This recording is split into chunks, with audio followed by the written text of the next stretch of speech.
देखो सामने धृष्टद्युम्न आपके द्वारा ट्रेंड, कोई बात नहीं, धृष्टद्युम्न को आपने ट्रेनिंग दिया है। आचार्य कोई ऐसी भी तो ट्रेनिंग होगी जो धृष्टद्युम्न आपसे लेने आए थे पर उस दिन छुट्टी मार गए।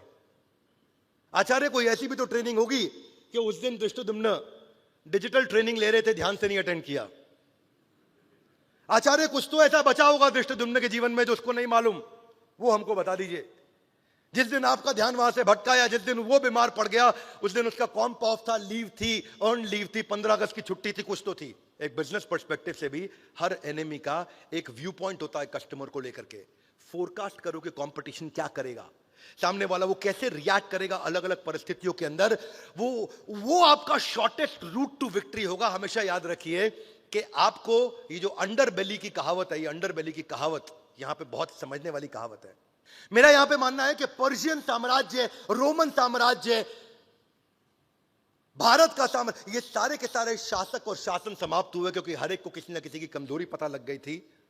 किसी की कमजोरी थी वीक सक्सेसर या वीक डाउनलाइन, किसी की कमजोरी थी वीक इंटरनेशनल स्ट्रेटेजिक अलायंसेस, किसी की कमजोरी थी कि बहुत बड़ा वास्ट एम्पायर था इसलिए अनकंट्रोल्ड और डिस्ट्रैक्टेड एम्पायर हो गया था।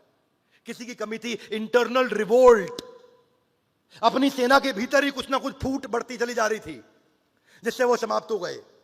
किसी की कमी थी कि उनका यूनिटी ऑफ कमांड नहीं था, और किसी की कमी थी कि उनके independent non aligned independent provinces थे।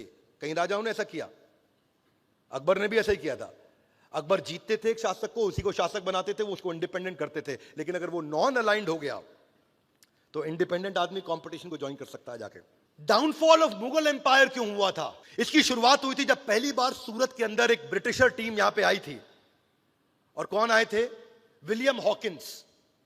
और विलियम हॉकिंस ने आगे पहली रिश्वत जहांगीर को दी थी सूरत के अंदर टेक्सटाइल इंडस्ट्री सेटअप करने के लिए। जो गुजराती लोग हैं जान लीजिए, पहली बार अंग्रेज सूरत में आए थे टेक्सटाइल इंडस्ट्री लेकर के, और वहां विलियम हॉकिंस आए थे और उन्होंने जहांगीर को रिश्वत दी, वहां से उन्होंने एंट्री करी। ऐसे ही हर बार हुआ है। सबसे बड़ा मंत्र यही है कि आपको सिनेरियो एनालिसिस करना चाहिए, जो कई बार आप मिस कर जाते हैं। एक अटैक प्लान्स हमारे क्या हो सकते हैं, अलग अलग हाई डिग्री ऑफ सक्सेस मुझे कहां से मिल सकती है। बाय द वे, एक और इसका बड़ा अच्छा तरीका है जो एक्शन में हाथ आगे लाए, गीता इन।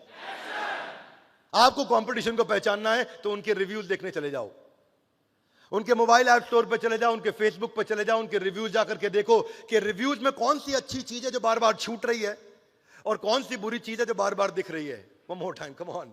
कौन सी अच्छी चीज है जो बार बार छूट रही है और कौन सी बुरी चीज है जो बार बार। इससे ये पता चल जाएगा उनकी वीकनेस क्या है, कि ये अच्छाई आ नहीं रही है यानी कि कमजोरी है, और ये कमजोरी बार बार दिख रही है यानी कि ये कमजोरी है।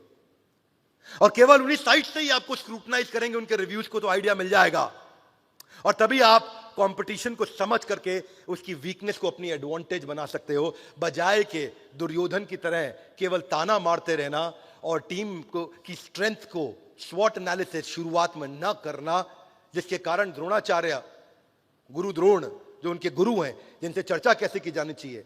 अगले एपिसोड में हम दुर्योधन मेंटालिटी को और डिटेल में समझेंगे। ये Bhagavad Gita in action, Gita in action, ये एक ऐसी सीरीज है जो हर व्यक्ति को सारे के सारे एपिसोड आकर के जरूर देखने चाहिए।